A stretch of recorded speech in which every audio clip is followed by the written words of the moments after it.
Hey, so in this quick tutorial, I'm going to show you how to use the if statement in Excel.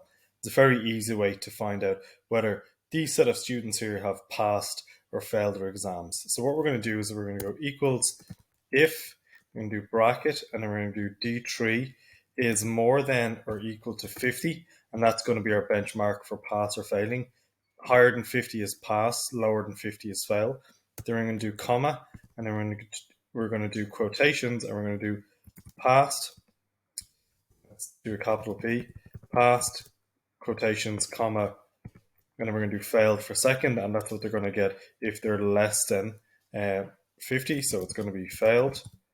We're going to do end quotes, and then we're going to do end bracket and return. So John has failed, he's got less than 50 at 45. And if I drag this down, we can see that Jane passed with 60, Doe failed with 49, Alice passed, and Bob passed.